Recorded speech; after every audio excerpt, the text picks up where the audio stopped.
me to a whole new something or other. Okay, hang on for a minute. I did. Well, I did click on it because that's what you said. So am I supposed to be doing it's? So you're live right now. Okay, but I do not see me. Oh, shoot. Now what? What is this? So, okay, hang on a minute. You have it. It says meeting is now streaming live on Custom Lives. You did Okay, it. but I am not seeing anything. I've got a big blank screen. I can see you. Minimize the screen that you're looking at. Okay, it's just going round and round. It's just, it's That's fine. Oh, okay. It doesn't matter. You're live streaming. Okay, gotcha. Okay, well, I've never done that. So it is saying up in the corner now. All right. Thank you. Okay, yeah, you might as well go live. You're live. I am. All right. Okay, thank thanks. you. Bye. Okay, super good. We are live now. Thank you for joining us. My name is Lori Wheeler. I am sitting in for Sheila tonight. She is having major complications with her internet. Everything is down and she's tried all day. She's had a lot of difficulties. So we just kind of, I guess she gave up and said, here, you just, take over and, listen, that I'm going to do my very best. And so, yeah. Are you singing? Do you want to sing tonight, or I don't know how she does it. I got a song for you. Okay. Think you own whatever land you land on. The earth is just a dead thing you can claim. But I know every rock and tree and creature has a life, has a spirit, has a name. Think the only people who are people are the people who look and think like you. But if you walk the footsteps of a stranger, you'll learn things you never knew, Have you ever heard the wolf cry to the blue corn moon? Or ask the grinning bobcat why he grins? Can you sing with all the voices of the mountain? Can you paint with all the colors of the wind? Can you paint with all the colors of the wind? Come run the hidden pine trails of the forest. Come taste the sun-sweet berries of this earth. Come roll in all the riches all around you. And for once, never wonder what they're worth. The rainstorm and the river are my brothers. The heron and the otter are my friends. And we are all connected to each other in a hoop that never ends. How high does the sycamore grow? If we cut it down, then we'll never know. And we'll never hear the wolf cry to the blue corn moon, or ask our skin is copper skin. We need to sing with all the voices of the mountain. We need to paint with all the colors of the wind. We can own the earth and still all we'll own is earth until we can paint with all the colors of the wind. Oh, thank you, Susie. That was so beautiful. And I'm getting feedback. Are you getting back? Okay. Now, Here we go. Okay, it stopped. Okay. Beautiful. Love you. Thank you. I don't know how you know that's one of my favorite songs, and it's perfect for tonight, and thank you so much. I want to welcome everybody tonight. We've got a little discombobulation, so we're just doing the best and flowing with it. You are here on Cosmic Conversations, Normally Sheila is hosting this, but tonight she's having a lot of complications with internet. There is a lot of energy moving around out there, and it causes technology problems, right? So my name is Lori Wheeler. My company is Wellness Within, and I am taking Sheila's place tonight. I was supposed to be speaking tonight, and so I'm doing both. But welcome, welcome, welcome. Thank you so much for joining us. And I'm talking tonight about igniting the light of the portal of the soul. And so I work in DNA, and I work with many different modalities, and I know Sheila usually introduces people, but I'm just going to give you a real quick skinny. I've been in my work for 30 years. I've always been in energy medicine. I am a homeopath, and but I also work what I call across the veil. I work in the spirit realm, and I have channeled since I was 5 years old. So I used to have major conversations all the time in public, and people, my mom would look at me and wonder what was going on, but I did anyway. And I've never really been afraid to do that because they're all my family. And just like we would talk to our family and friends, that's the way I think about it all. So anyway, we're birthing a new era of greater consciousness, and it comes with some growing pains, obviously. We're beginning to explore and connect to the real, true ancient history, that which is not in the history books, but that which is really coming alive and letting us know the real truth. And we're opening that portal to the greater understanding of life and spirituality and metaphysics and our origins. So many of us are waking up to our origins, and we're realigning with the light of our soul. And it's exciting to even think about it. It like just puts a buzz in you.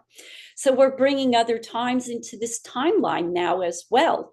And these keys that we're remembering, they're for our expansion through the transmission of these light codes that are coming in, and they're coming down in like major ways, so to speak, for the new earth and for our ascension process. And this is an unparalleled journey through the portal of our DNA, and the remembering of our creative nature, our personal power, and the oneness with source.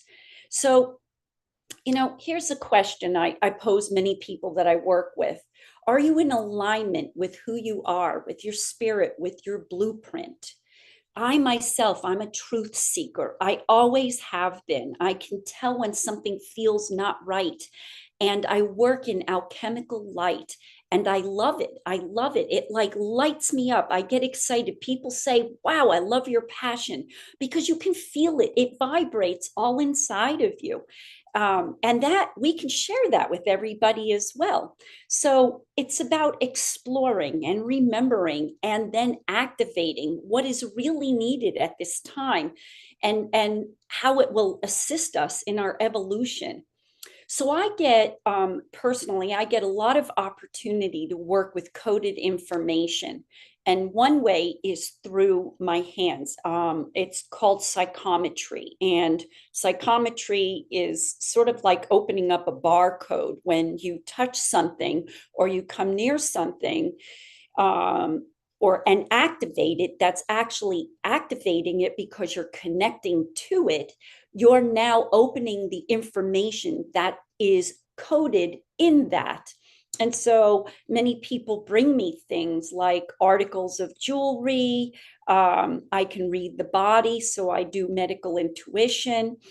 I've actually solved and worked with the police on cold police cases.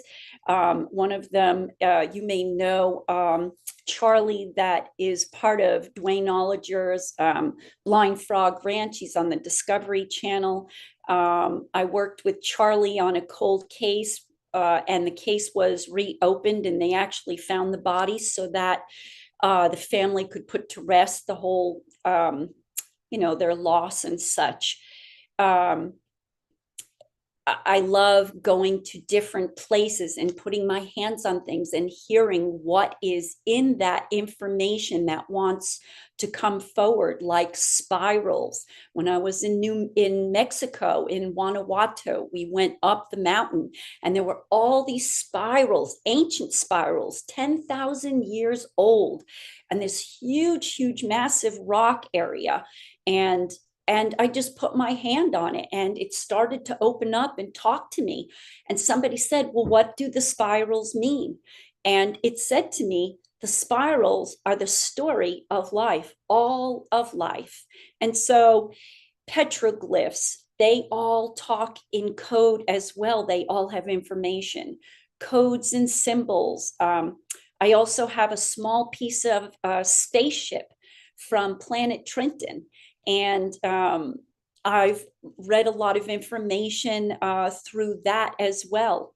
The dolphins, I've worked with the dolphins in Mexico, actually hands-on working with them, hearing what they have to say, transmitting codes through to other people.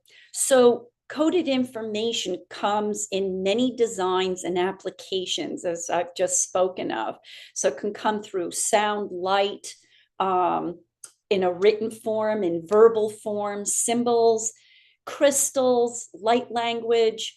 It is coded in our chakra system, in sacred places. Everything is coded, everything throughout the entire multiverse.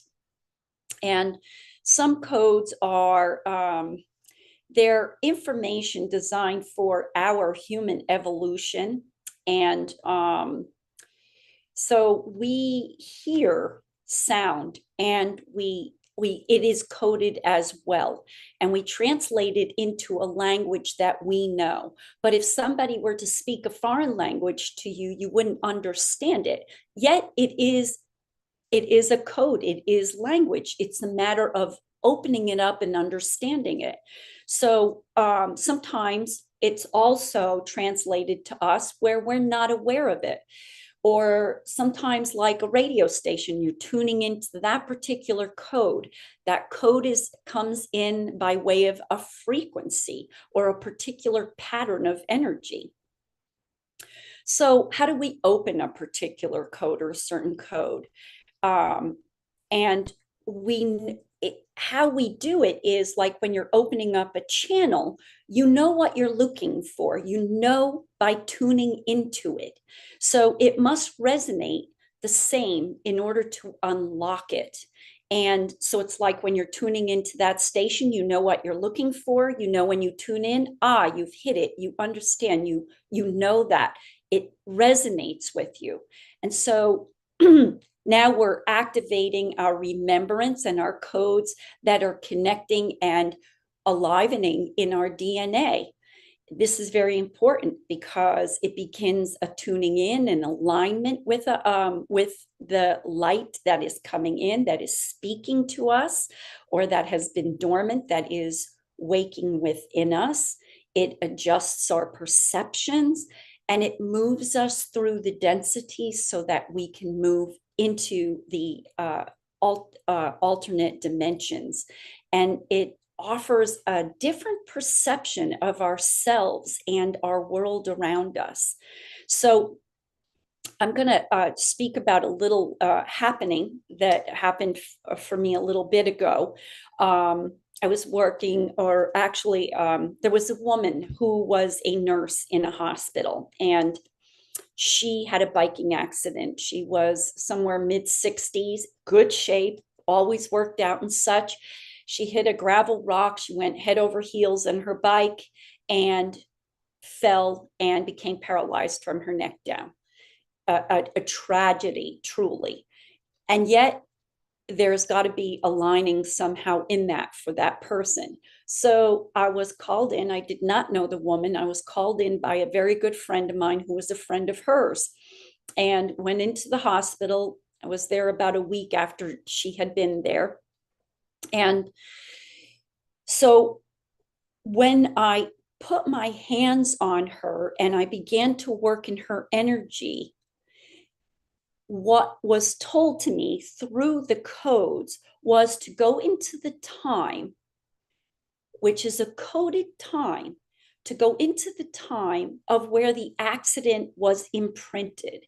So this is a particular space and coding within our own being, okay? And we must unlock that in order to access that particular imprint. So by going in, I actually said to her, or she could feel the energy as the light was moving through. And I said to her, what are you feeling now? What is happening for you at this very moment as the light, the codes begin to come in and open up an aspect of you? And she said to me, I feel myself swimming. Now, this was a woman that could not move anything but her pinky at this time and her head. And she said to me, I feel like I'm swimming. And she said, the funny thing is, I'm really afraid of the water because I'm afraid of drowning. But she started to move her body, her arms and her legs started to move. And this code of light that was coming through me into her was waking some aspect of this fear that became imprinted, and it was altering her perception. Her perception was that she could not move, but what was happening is that it was waking her to another perspective where she could move and where she wasn't afraid to be in the water. She walked out a month later out of the hospital. So this coded activation of the light as it comes in, we all carry imprints that have been stuck. And it's about coming into that place where that imprint is and altering that imprint through the light that can come in and work with that aspect. So the dictionary talks about codes convert in order to convey a hidden meaning and substitute for a purpose. And it's often through a storage medium. So I like to think that as the light comes in, it finds the DNA, that's your storage medium. Your being is your storage medium. Sometimes it's a crystal, sometimes it's a sacred place, sometimes we don't even know how it's coming in, where it's going to store itself. And I'm going to talk about that in a little bit because I'm doing some research work with a quantum biologist, and I'm going to go into that a little bit. But sacred places around the world also hold hidden codes and hidden light. When we were in Glastonbury in south of France following the Magdalene footpath last year, we went to certain cathedrals. They carry codes. Certain sacred places like Stonehenge and the Avebury stones and many places all over the earth are carrying these specific codes for us. And so being in these very special places of very high frequency and vibration, you just stand in them and the codes begin to speak to you, through you. Even if you're not aware of it, that vibe is talking to you.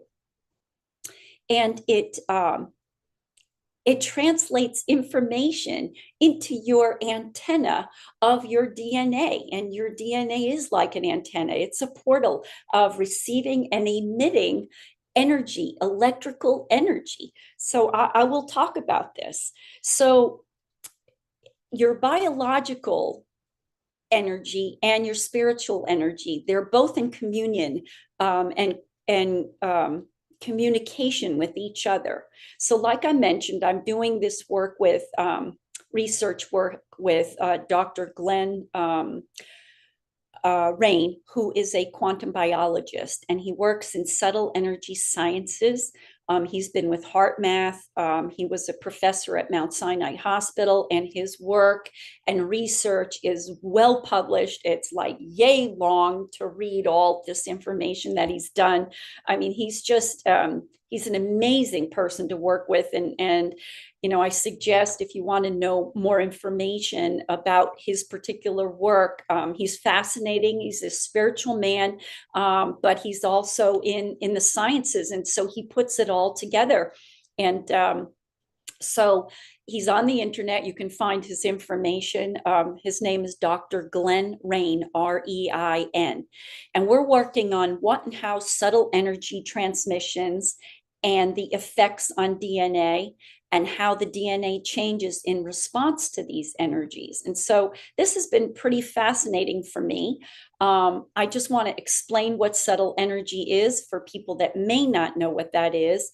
It happens to be energy that's too small to detect by most electromagnetic instrumentation, but it produces measurable effects in plants, animals, and human biology. So that's why it's called subtle energy.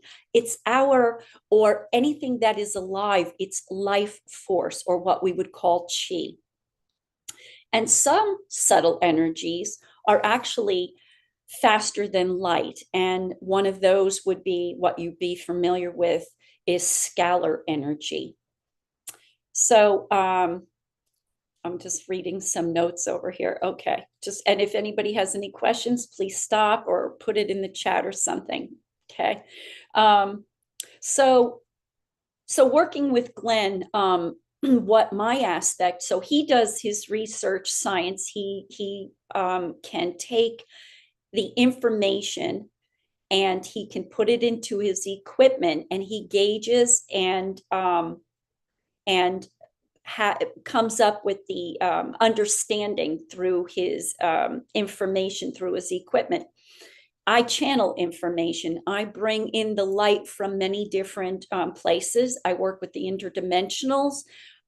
Three in particular that we have measured have been Mary Magdalene, the commander Ashtar of the Arcturian star fleet, and the emissaries of light. One particular aspect that I work with for some years now named itself Megalithicon. I call it Mega for short.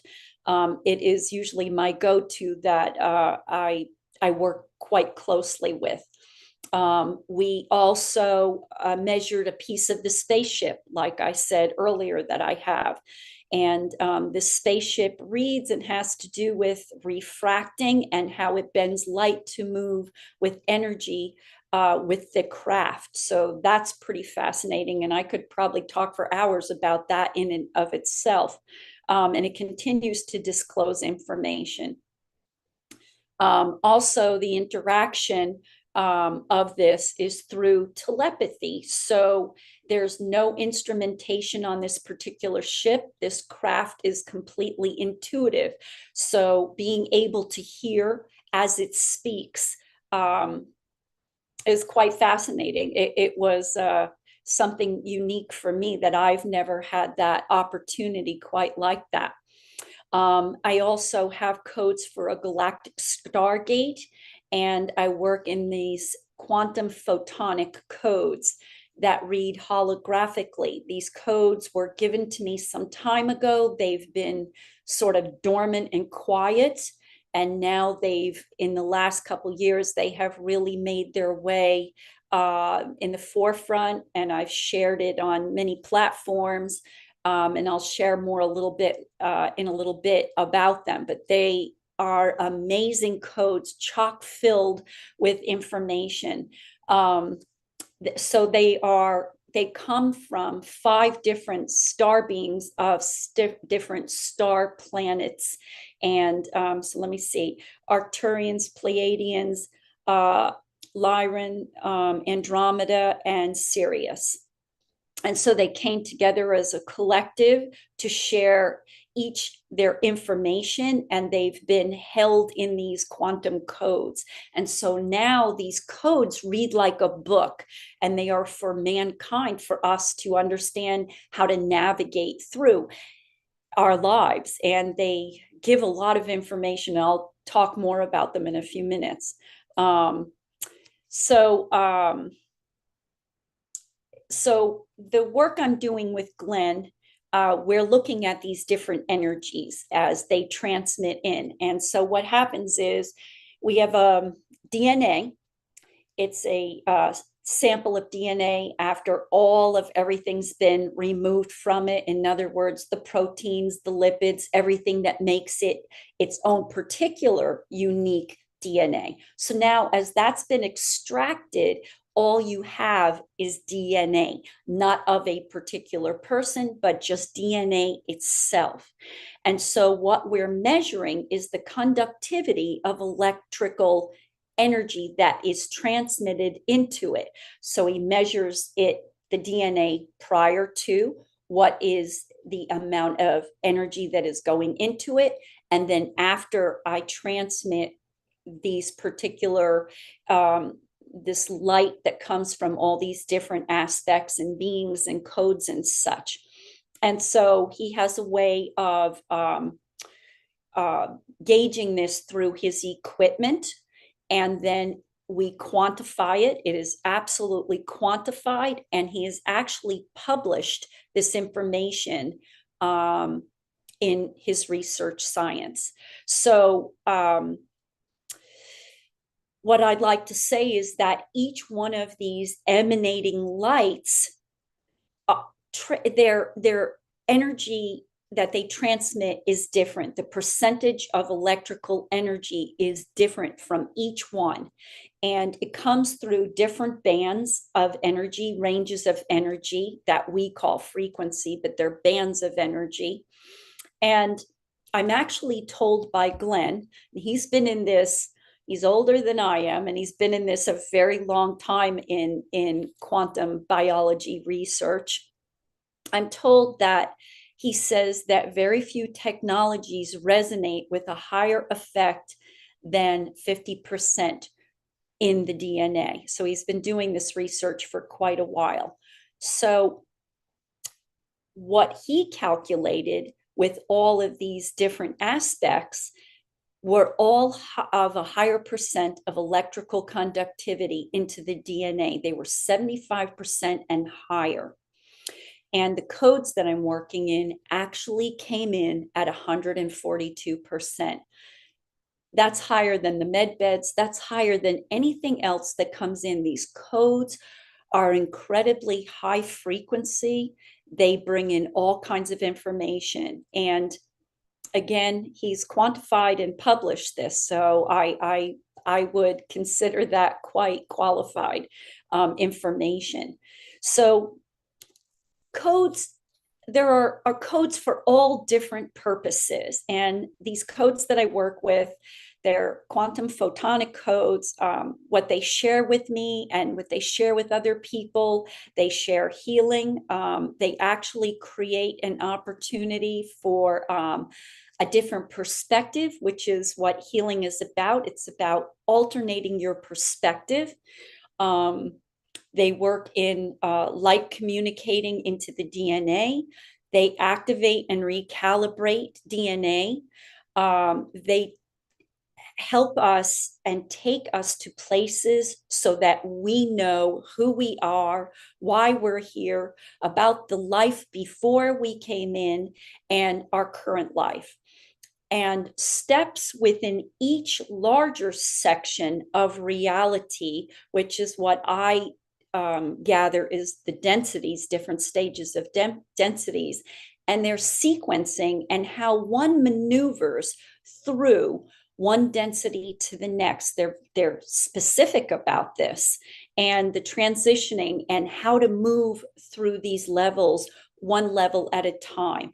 And these codes actually, you can feel as they help you maneuver through this. It's fascinating to work with them this way. So what I tell people when I work with them or when I activate with them is every code does not activate every person. It's just like a phone number only rings at your cell phone or at your home. So coded activation imparts information to a person to help them awaken when it's the right time. So sometimes I've worked with people and certain codes won't won't activate certain aspects, but they'll activate other aspects. So it's really doesn't have anything to do with me. It has to do with the light and how it's speaking direct to that individual, as most energy does, right?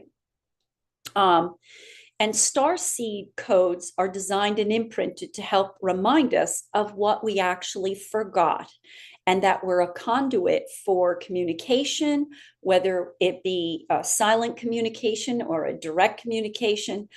But these codes become our wisdom. And as all coded light does. And so I'm going to share a lot of information about what they have told me. So I'm just going to start telling you what things that they have told me. Maybe you've heard some of this, maybe you haven't. Some of it might be new for your understanding. They say that in the void, there is space between the particles, which contains information and it communicates with each other. This space, even between the particles of light, there is space and it communicates with each other and with us as well. Although we're not aware of this happening, it does exist. And the interaction or resonance of specific patterning of movement through the dimensions, through the timelines, are like octaves. And these octaves have to do, they continually talk about the movement in a particular motion, in a particular way, specific patterns.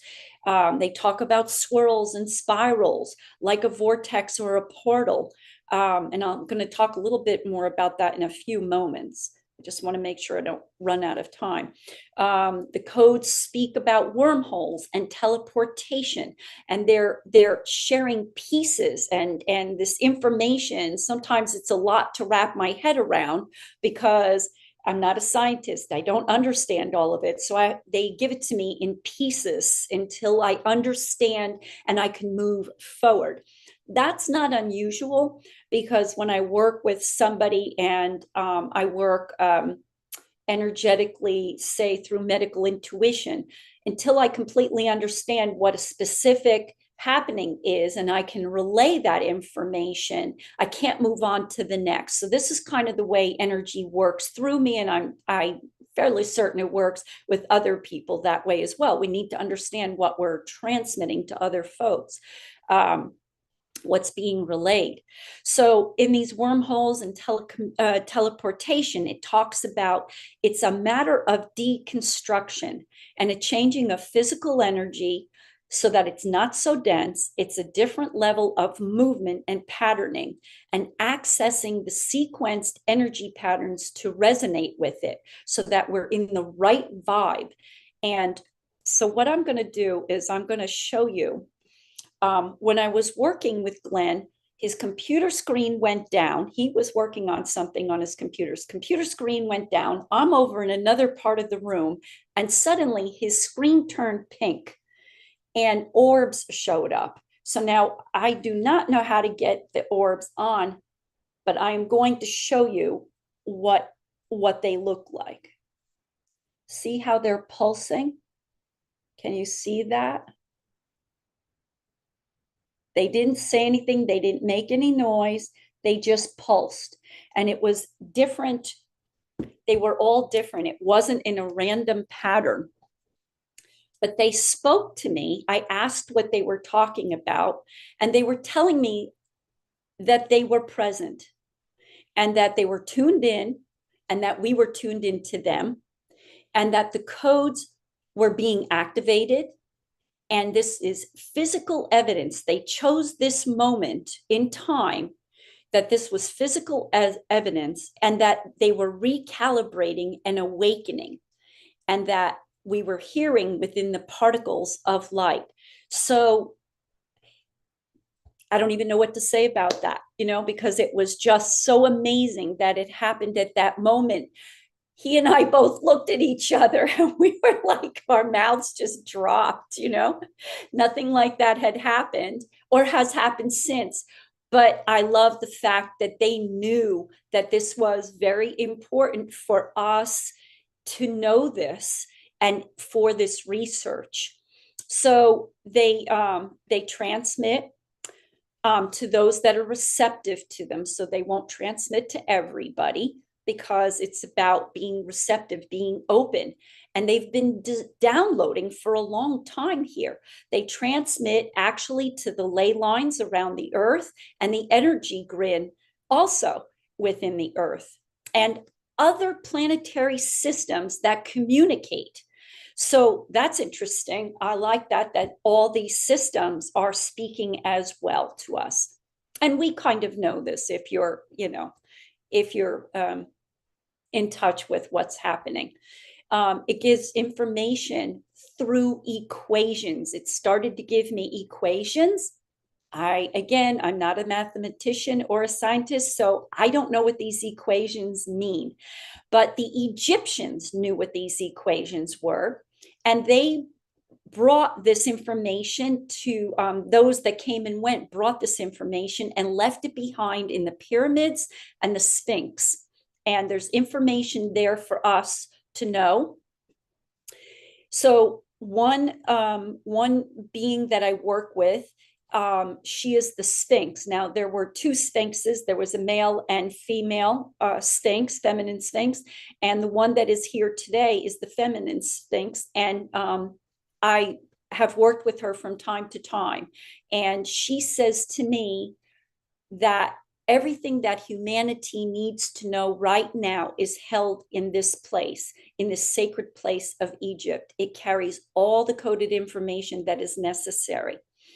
So it's there for us to access and utilize the ways that energy transmits. This is what's held there, and the way it emanates, like the pyramids that are beacons. It holds this information. It wants to awaken us to this. And I believe this is why so many people are wanting to go to Egypt. And I'm going to talk about Egypt in a little bit if I'm hoping I get there.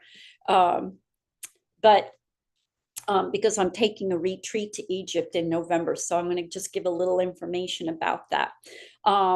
So I want to talk a little bit about the evolution of numerous systems like Sirius and the Lemurians and their amphibious life and the light in our cells. So one of the codes began to talk to me very specifically about this. So what happened was the codes brought me to one of the timelines where I exist in this time of Sirius and Lemuria.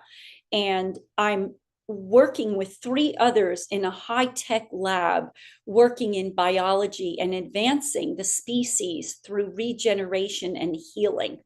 And now this is kind of fascinating. And I guess this is why I've always been drawn to the kind of work that I do. I started out as a homeopath because that's energy medicine.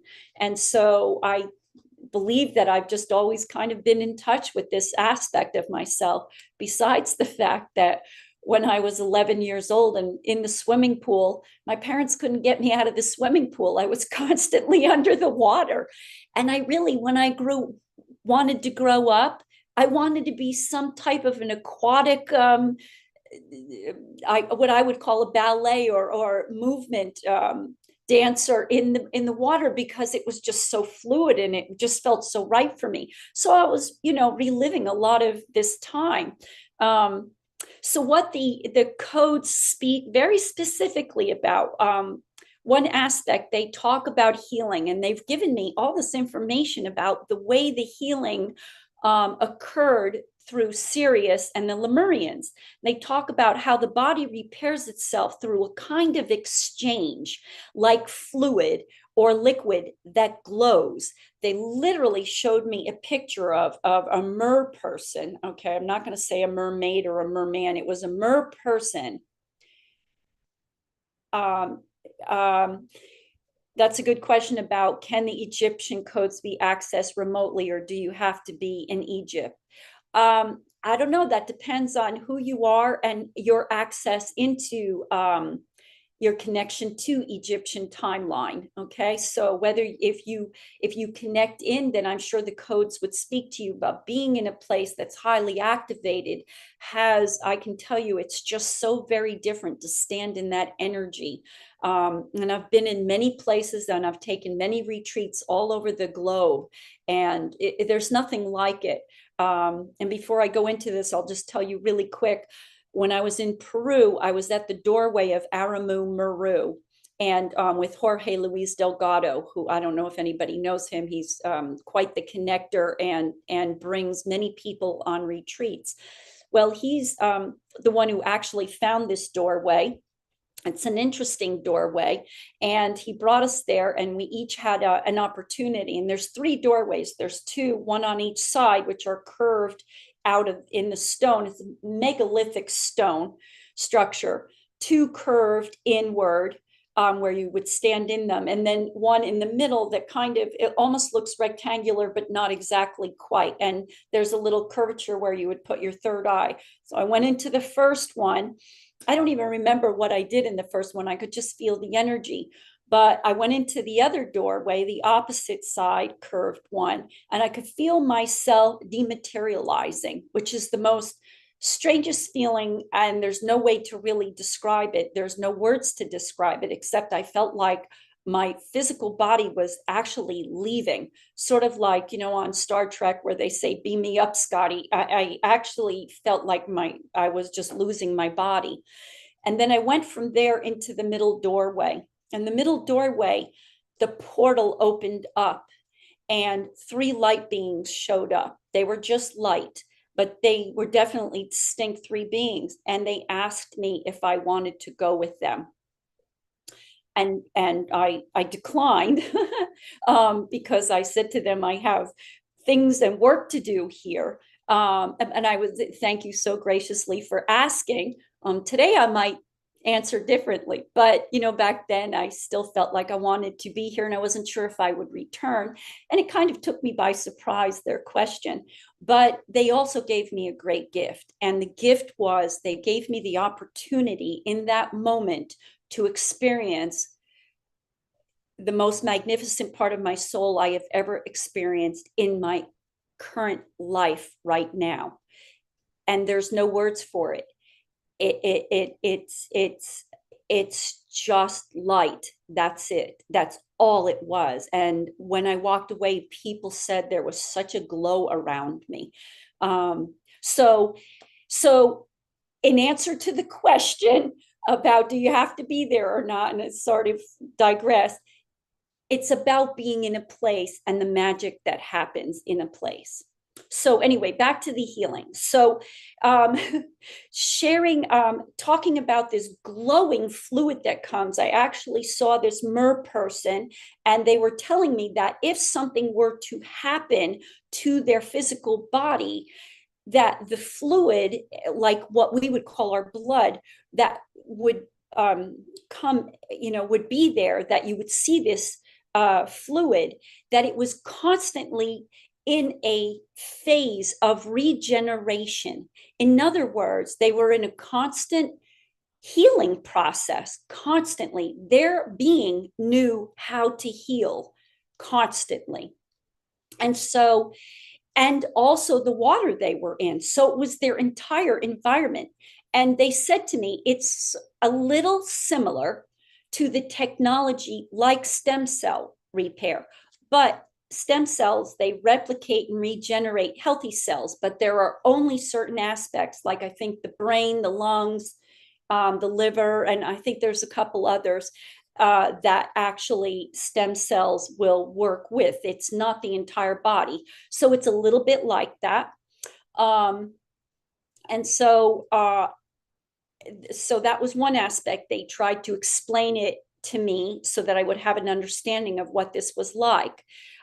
They also told me that there were interactions or resonance of specific patterning as well. So it was like a glowing fluid. And this has to do with all these essence and how they interact. So it was like a plasma fluorescence, which is an energy transference, which converts electricity to light, but it's only found in certain energy ranges that we know of right now. So it's not used for everything. It doesn't happen with everything that we know of. So there are different aspects in our world right now that touch some of what they're telling me, but we're not quite there yet. So also fluorescence. So everybody knows what fluorescence. It absorbs light energy and it quickly re-emits it at a different wavelength. And it's a rapid process of conversion. It also, fluorescence in the body, there are fluorescent proteins that can detect tumors on internal organs. So now, wow, that's kind of interesting, isn't it? If it can detect, can it also work to help heal? If it can transmit certain energy, which can be converted into light, because we know light is healing, right? So so we also know that body fluids like blood and urine also contain fluorescent molecules and are made visible with the help of a black light. So this goes on in our physical body. And there's also something called bioluminescence. So, but before I go into that, I want to talk about biophotons. So there's a Russian scientist named Peter Garyaev placed DNA inside a quartz container and zapped it with a laser, which is a coherent form of light.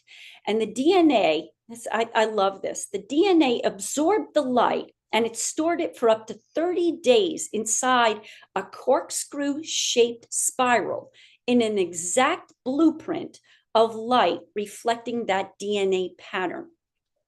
So what's even more interesting is that that spiral of light stayed in the same place even after the quartz container and the DNA had been removed. So what this suggests is that there's some unknown force is holding the light in place, and it's possible that the DNA is responding to an external energy field. We now know this through this research, and this energy field is exchanging information with your cells in the form of light, and our bodies are working as a giant antenna that is constantly sending and receiving these signals from the field. So this research suggests that all living biological systems, including us, have the exact blueprint of our physical bodies stored in a field of light. Is this the field of light that's consciousness in the Ka body? So science is catching on, and there's more to be revealed, but this is what the codes are talking about. The Egyptians knew this long ago. All this information has been held in these codes. So, well, not all of it, but I mean, I'm sure it's in other places too, but it's this information is in these codes. So I did want to talk a little bit about bioluminescence. Okay. So bioluminescence is the production and emission of light by a living organism by a chemical reaction in the body. It's the ability of the organism to create light. It's very common in the ocean and it's rare on land. So I thought that was an interesting thing too, because these beings, they live in water and it's not as common on the land. I didn't know that until I started to research what bioluminescence was, because that's what they were telling me. This is bioluminescent, this fluid that is in these beings that exist in that world. So animals that live at a depth of 656 to 3,280 feet depth are, and mostly made up of water, like jellyfish and squid. And so they're bioluminescent as well. And they have properties that they can regenerate themselves. I didn't know any of this until after I researched. So this was quite validating for me that these codes were talking about this very specifically. So They also tell me, the codes, that light isn't received actually, it's acknowledged. And we just know it is, and so it is. So is that quantum entanglement? I'm not sure. I think there's more to be understood about that. So it says there's an internal communication that is acknowledging these reactions. And they mention also that we are fractal. We are like many pieces, like a kaleidoscope, and moving and changing, and the intricacies of the multifacets of one, of one, the oneness, and seeing different images as you move the kaleidoscope ever so slightly. You begin to see different images, and then you move it again, and it becomes another image and another image, and you see it in a different way. And this is very much like how it is that we are moving through things. So I like when they also speak about, in specific ways, about they explain it very, very well to me, because I don't have complete understanding of everything. So they put it in terms, at least, that I can understand. And so you can find more about Glenn, and I did an interview with him so that he explains the science a little better than I do. And you can find him actually on Conscious Awakening Network, on my channel, and my YouTube channel as well. So if you find me there. So like I mentioned, I want to talk a little bit about these codes, where they are everywhere. They're all over in the earth. They're held in the earth, in these different ley lines and the sacred places, and the grid work that is here. These codes, they activate certain parts of our DNA. They help us to remember. And many are feeling pulled towards something. I myself too, for a couple years now, I have really been strongly pulled toward going to sacred sites, bringing people to sacred sites, being a part of helping to activate, initiate, bringing what is needed, so that people, if they cannot hear, I can translate what the information is coming through. So we're all waking to times that we've had, other timelines that are coming in that have to do with our ascension right now. What if, I often think, what if you could reach through time and take a virtual journey to a place like this of high resonance? I mean, they're all over the place, and each one carries specific codes for specific growth. So that's why you might be drawn to this place rather than this place. Maybe you're drawn to Hawaii rather than Peru, even though they're all very connected. And when I channel Mary Magdalene, one of her many things that she tells me, she does this beautiful thing, and she always shows up in her blue veil, and her energy is just magnificent. And she puts out these little breadcrumbs, and she tells me, follow the breadcrumbs. And I love that, because they're not telling you what to do or anything like that. It's just, do you feel this in you? Because it's there for you. It's awakened to it because there's something there for you in these places.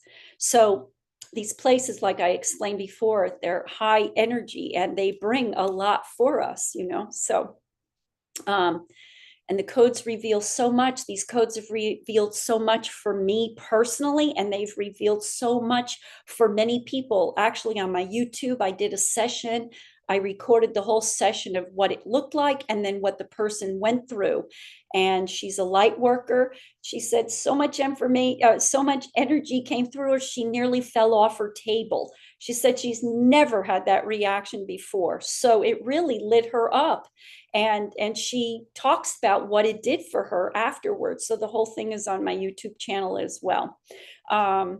So I guess what I want to talk a little bit about is, and I need to move my screen a little bit. I want to talk a little bit about my upcoming Egypt trip, because these codes are in Egypt, they're connecting so many different aspects, and it really feels like it's going to be a major highlight to life. And right now, more than ever, right now I don't even have words. There's just no words to describe what the energy is that's coming through Egypt. And it's a transformational journey, and it's a dimensional gateway to the temples of light. I had a funny experience some years ago when I was, this has to be maybe 28 years ago. I was in New York City, and in the Metropolitan Museum of Art, they were displaying a part of the temple of in Dendera of Hathor. And Hathor is about love, and it's about you experiencing love. And I remember it was like a three-sided piece of the temple with all the etchings, the hieroglyphs on it. But you could not touch it. It had the plexiglass over it, so you could not actually touch it. I remember standing online to this piece, and the closer I got, and only one person at a time could go in and turn around. It was very small, turn around and come back out, and then the next person went in. So their line was huge, and I could just feel it the closer I got. And now I was not aware, like I am today, of all of what is going on and what I know today. But I knew it was something, and I know energy back then, and I could feel energy, and I worked with energy at that time. And when I got inside, again, here it is, what we're talking about is this energy, how it lights you up and what it talks to you about. I'll never forget it. It's like one of those great highlights. So I can just imagine what this retreat's going to be like, taking people into Egypt and experiencing, between the pause or going into the different temples and that. And we're going to be in the King's Chamber on 11/11, and that is a portal opener. That's a very important time to awaken the inner self and set intentions for our upcoming 2025, that's a 9, and that's sort of the ending of a whole timeline. And so we're coming into something new. We know that, but we're finishing up. And so this may be a time for us to really become more aware during that 11/11 time. There will be new codes that will be transmitted and awakening to your DNA as well. So all of this is to reach a higher perception in our reality so that we may move into another dimension. And if you want to find out more about this, what I'm going to do is I'm going to copy this, and I'm going to paste it in the chat if I can. Oh, of course I can't, right? Oh, there we go. Oh, there we go. Okay, good. So it's in there. I think it's in there, yeah. Okay, so any questions or anything that I can answer or talk about? We have a few minutes left.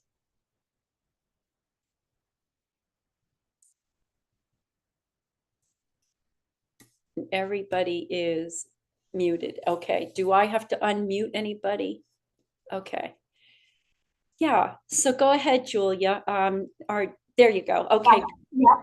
I'm a student of Edgar Casey, and so much of what you're saying reminds me of his predictions, but I can't remember if he ever stated a time frame. But it certainly sounds like we're in it. Oh, we are definitely in it. Definitely. Yeah. Yes. But we're coming into a greater shift. Like I said, we're coming into a 9 next year, 2025.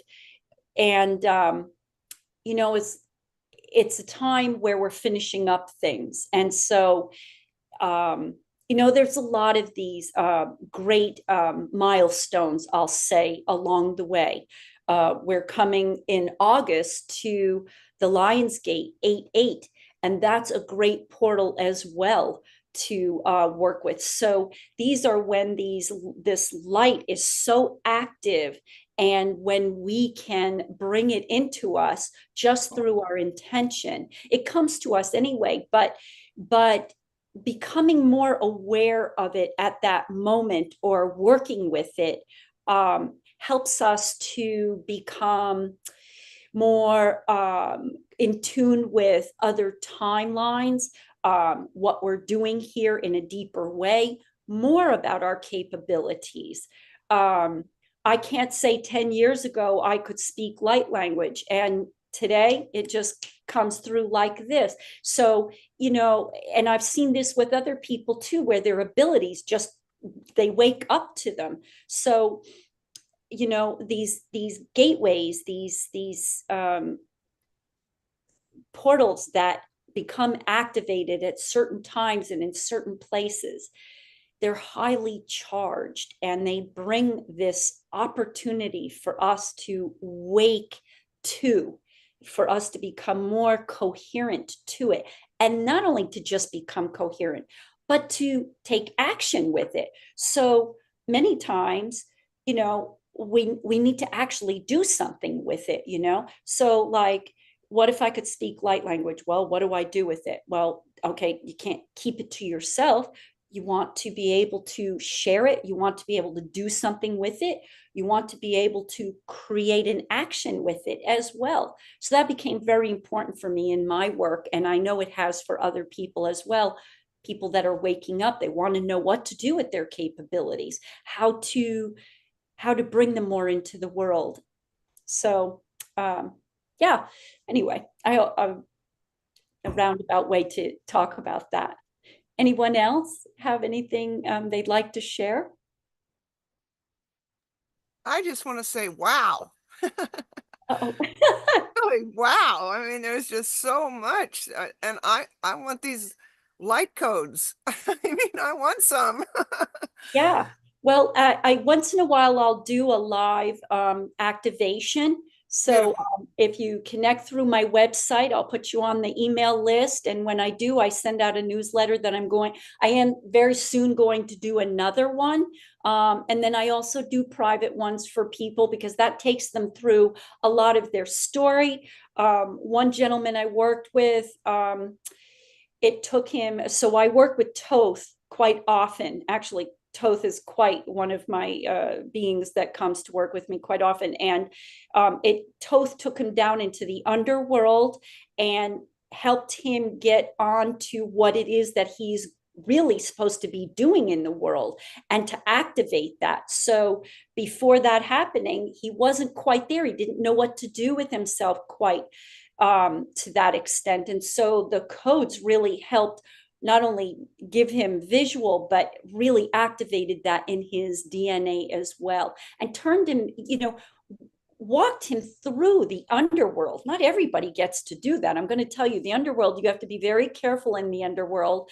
In shamanism, there's a lot that goes on down there, and you really should have a group to go with so that they can kind of, be your team when you're in there.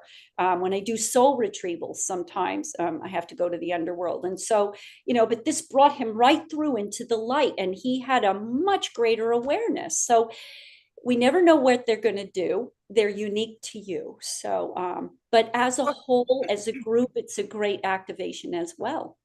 Yeah, Thoth is one of my favorite. I've done up to 3 hours a day meditating on Thoth. He's my man. Yeah. Mine as well. I love Toth. I It's really so do. cool. I used Yeah. to meditate under the flower of life. He used Oh, to go there and get 50 more life, 1,000 years in a lifetime. So I'm going for it. Anyway, wow, be sure and put you're not Sheila, so be sure and put your name and everything in the text, because I'm telling you, this was magnificent. oh, I feel like I've already got codes going in, and I didn't know, but I know that there's codes. living in the rainforest here. I mean, it's it's so quiet, and Yeah, there's no walls. It's all screen. So yeah, you all night the frogs and I mean, it's magnificent. So it and is. there's codes. I didn't know they were codes, but I know they're codes now.